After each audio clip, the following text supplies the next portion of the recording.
Женското предприемништво е во фокусот на проектот мерки за зајакнување на женски бизниси по COVID-19 пандемијата, кој се одржува во 3 града во земјава. Тоа се Скопје, Битола и Охрид. Токму на оваа тема, ово утро разговараме со Јасна Пајковска, проектен координатор од Центарот за управување со промени. Јасна, добро утро и добре дојдовте во Македонија на утро. Првото прашање е од каде идејата и потребата за еден ваков проект? Добро утро и на вам, секако и на гледачите, и ви благодарам за поканата за учество во вашата емисија.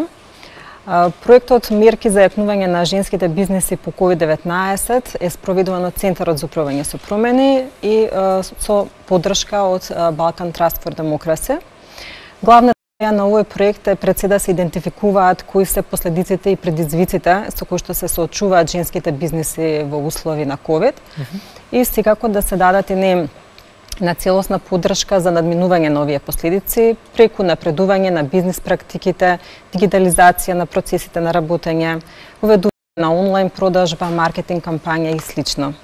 Идејата е секако да се најдат долгогодишни решенија за раст и развој на женските бизниси и секако да се најдат решенија или мерки за подобрување на владините програми, политики за поддршка на женското предприемништво. Идејата за еден ваков проект произлезе пред се од воочените проблеми и предизвици со кои што се соочија женски бизниси во еден претходен проект кој што го имплементиравме. Овој проект исто беше за развој на женското предприемништво во прекограничниот регион на Полок и Елбасан. И во текот на имплементацијата на овој проект ние влеговме неочекувано во една економска криза која што произлезе од COVID-19 пандемијата и моравме во еден најкус срок да пронајдеме решенија како да се соочат женските бизниси со предизвиците кои што се јавија во тој период. Така да благодарение на стручниот тим на Центарот за управување со промени, добрата соработка со женските бизниси, ние успеавме да направиме доста успешни приказни за преструктурирање и прилагодување на женските бизниси во новите пазарни услови кои што произлегува од пандемијата. И оттука се јави идејата за еден ваков проект кој што ќе даде целосна поддршка на женските бизниси да се прилагодат и преструктурираат согласно новите потреби и барања на пазарот и да пронајдеме едни дополнителни решенија за подобрување на мерките за поддршка на женското предприемништво. Така, какви се женски бизниси мапиравте во овие 3 града, во Скопје, Охрид и во Битола?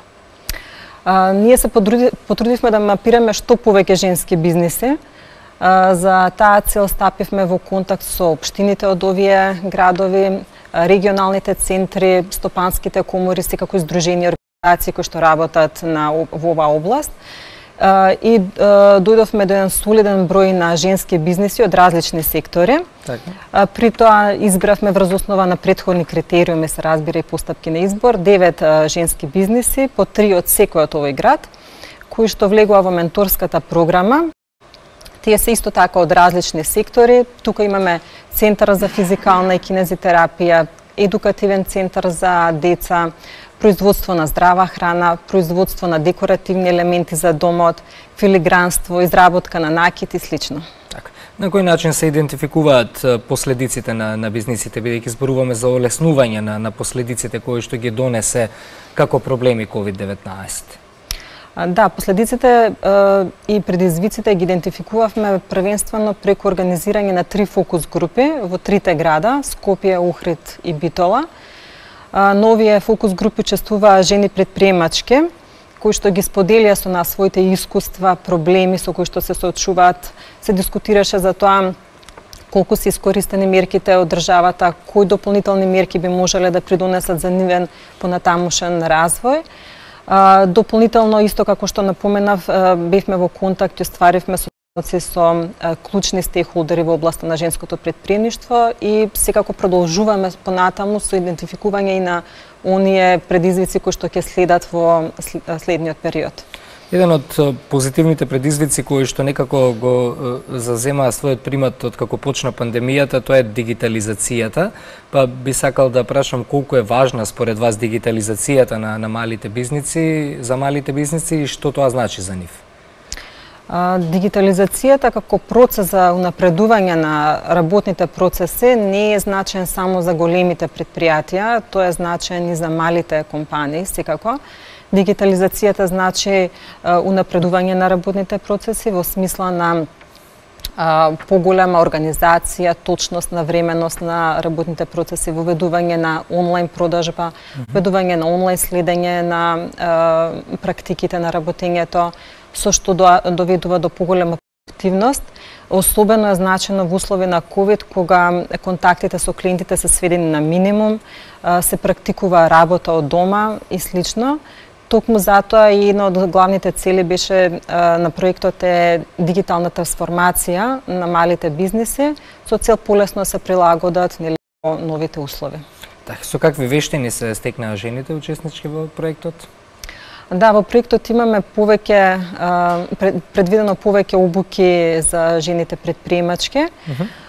Ние започнавме со спроведување на генерички обуки кои што се однесуваа на сите жени предприемачки во менторската програма. Так. Овие обуки се однесуваат на знаења за основи во финанси, за водење на мали бизниси, чекори како да се справат да го одржат својот бизнис во услови на COVID, како да подготват бизнис план, како да се промовираат на социјалните ТВ медиуми, дополнително заекнување на IT вештините, дигитализација на процесите, подготовка на апликации за грант, зголемување на продажбата во услови на COVID. Дополнително во менторската програма обезбедуваме и индивидуални обуки или менторски работилници кои што произлегува од самите потреби на секоја од компаниите, да се надминат недостатоците за нивен развој и да стекнат вештини за уведување на нови производи, нови услуги, иновации, уведување на нови технички стандарди на работењето и слично. Каков е слухот на институциите? Имаат ли слух за помош за да напредуваат малите бизниси?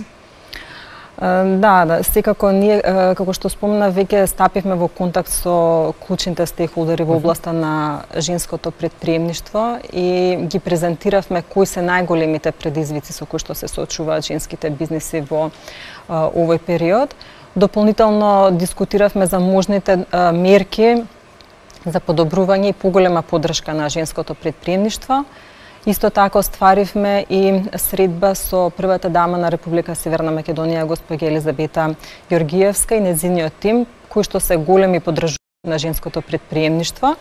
И договоривме и една заедничка соработка во смисла на покровителство и поддршка на женското предприемништво, која пред се би се остварила преку поголема промоција на женските бизниси, подигнување на свеста за значењето на женското предприемништво, за заекнување на економија во земјата и особено во услови на COVID, како и поголема координација на организациите кои што работат во оваа област, така да навистина очекуваме дека ќе имаме успешна соработка во иднина и ќе оствариме значени чекори за развој на женското предприемништво. Така, кои се заклучоците до сега и препораките од ваша страна до сите релевантни институции?